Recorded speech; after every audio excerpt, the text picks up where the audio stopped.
ஆச்சி பாதாம் ட்ரிங்க். ஆச்சி பாதாம் ட்ரிங்க் ஒன்னு வாங்கினா ஒன்னு ஃப்ரீ.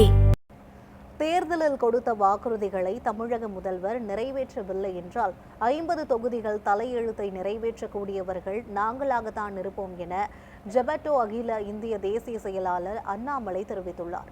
தூத்துக்குடி மாவட்டம் கோவில்பட்டி அருகே கையத்தாறில் ஜெபட்டோவின் ஐம்பெரும் விழா நடைபெற்றது.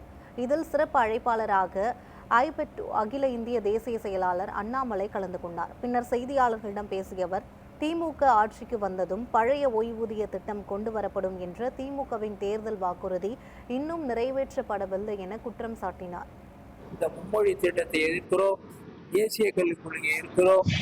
உடனடியாக இந்த கட்டாய தேர்ச்சி என்பதை தமிழ்நாட்டில் இருந்து உடனடியாக நீங்கள் திரும்ப பெற வேண்டும் என்று இந்த நேரத்தில் இந்த கூட்டத்தில் நாங்கள் வலியுறுத்தி முதலமைச்சர் மு.க. ஸ்டாலின் அவர்கள் எதிர்கட்சி தலைவராக இருந்த போது பேசியதெல்லாம் இப்ப ஆளுங்கட்சி முதலமைச்சரானது பிறகு எதையும் அதை ஒரு கோரிக்கை கூட நிறைவேறல.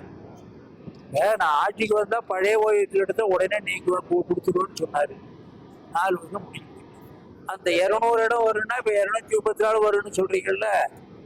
எங்க ஆசிரியர்கள், அரசு ஊழியர்கள், ஓய்வூதியாளர்கள் குடும்ப வாக்கு இல்லைன்னா, அந்த 1.5 கோடி வாக்குகள் இல்லைன்னா 10 வருடத்துக்கு பிறகு திரும்ப ஆட்சிக்கு வந்து முடியாது. இப்ப நான் சொல்றேன் உறுதியா, எங்க கோரிக்கைகள் எதுவும் நிறைவேறாவிட்டால் 50 இடத்தினுடைய சட்டமன்ற உறுப்பினர் தொகுதியினுடைய தலையெழுத்தை நிர்ணயிக்கக்கூடியவர்கள் நாங்களாக தான் இருப்போம் என்பதை அவர் சொல்றதே இல்லை, சேலஞ்சு பண்ணி கூட சொல்வதற்கு நாங்கள் தயாராக கூறி உடலை வாங்க மறுத்தார். அத்துடன் சிகிச்சை அளித்த மருத்துவர்கள் மீது நடவடிக்கை எடுக்குமாறு மாவட்ட ஆட்சியரிடம் மனு அளித்துள்ளார்.